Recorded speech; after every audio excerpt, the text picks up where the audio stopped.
Well, protests against vaccine mandates and pandemic measures are now choking off one of Canada's main trade routes. The Ambassador Bridge in Windsor is down to a single lane of traffic. The demonstrators blocking it say they aren't leaving until restrictions are lifted.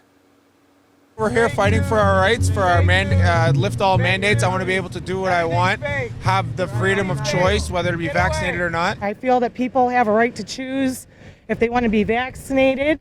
And it's time to open things up. We've been shut down too long. Trudeau won't listen to us. The truckers in Ottawa tried to make a peaceful conversation with him, and he refuses to even speak to them. Come out and talk to him. Okay, so what happens if the police can't find a peaceful resolution here? Drew Dilkens is the mayor of Ottawa. Mr. Mayor, it's good to spot you. Mayor of Windsor. I've got Ottawa protests on the brain, sir. I didn't mean to diminish what's happening in your city. You've seen what's happened here in Ottawa. We each have our own problems, David. Yeah, that's true. And people don't adjust your set. It's two different people here. You've seen what's happened here in Ottawa, sir. You've seen what's happened in Coutts, Alberta for the past few weeks. Were you surprised that this came to Windsor, or was it expected in some way?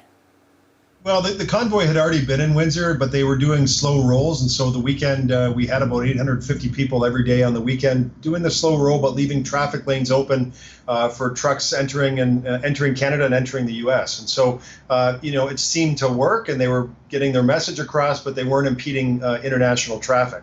And so this is a whole different ballgame where you're actually blocking the access points to the Ambassador Bridge, which is the busiest border crossing, commercial crossing between the United States and Canada, handles about a third of all international traffic. And frankly, given, depending on the day, it moves between $300 and $500 million of goods a day. How much warning did you have? And you say they were there and they were kind of slow rolling, but that was, I guess, on their way to here, right? I mean, were you able to make any preparations ahead of time? Well, when I say slow roll, they were already here. They were going back and forth on the same road that they blocked today. And so, of course, police and lots of folks are scraping social media, and they're trying to gather intelligence to see what actions are going to be taken. And of course, everyone's watching what's happening up in Ottawa and across Canada with different Freedom Convoy movements. And so police you just really never knew. Police had no idea when the moment would happen. And there is no practical way to shut down the entire roadway to stop it from happening because of the volume of trucks that need access to that road. And you can't separate the good actors from the bad. Right, in trying to stop the protesters, you would stop the flow of goods and you'd just be creating your own problems. So you said this morning that police are trying to speak with protesters to reach a solution. I mean, given what we've seen in the other places, do you think you can reach one quickly? Well, I think there actually has been progress. So about an hour ago, the northbound route, so that's the route from Canada into the United States, they're starting to move. And so one-way traffic is moving now for trucks into the United States. The problem is it's still fully blocked for trucks coming from the United States. And what that means is, especially in an auto city like ours, where you have lots of just-in-time delivery, you have truck drivers that are crossing the border several times a day to drop a load, come back, and just do it all over again. So if they're stuck in Detroit and they can't come back, that's a significant problem, and will still cause immediate issues, over the coming days until they move from the other lane. So if negotiations don't work, what needs to happen here? Well, it will absolutely require a federal intervention, a provincial intervention at some point. The municipality and our municipal police service is doing all that they can. The chief of police has asked for an additional 100 officers to help support the protest and the number of folks that we see here on the ground, and so we're hopeful for some traction on that front.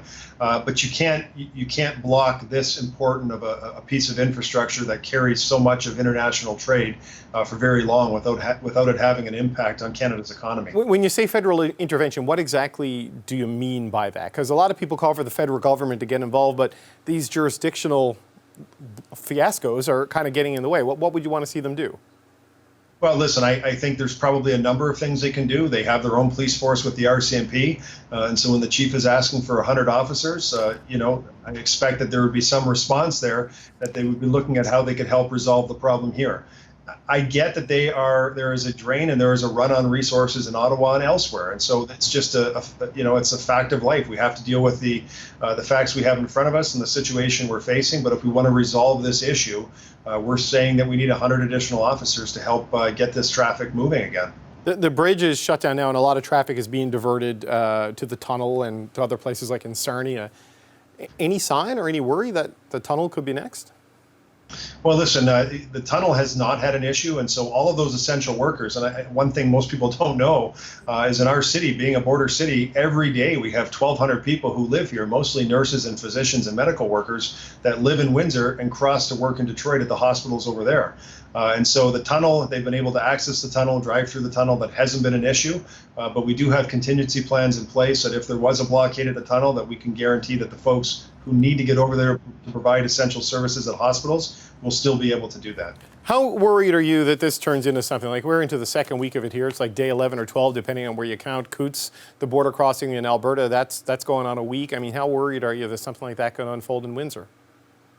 Well, listen, I'm worried about some of the rhetoric, the messaging, the fact that a lot of folks on the ground aren't sure why they're there. And when I open the Windsor Star today and I read a quote from one of the protesters who's in Windsor right now saying that this is a cause that she's willing to die for, it elevates the situation and amplifies the rhetoric and the situation to a whole different level. And I think we're seeing that type of behavior playing itself out on the streets. So yesterday we had, a situation where a bunch of the protesters went and grabbed tire irons when the police tried to tow one of the cars away after they were asked to leave. And it presented a very dangerous situation that police were able to de-escalate and make the right thing happen at the end of the day. But we don't want anyone to get hurt. This is a preposterous situation with thinking that anyone's going to get hurt over asking someone to put a mask on when they go in the grocery store.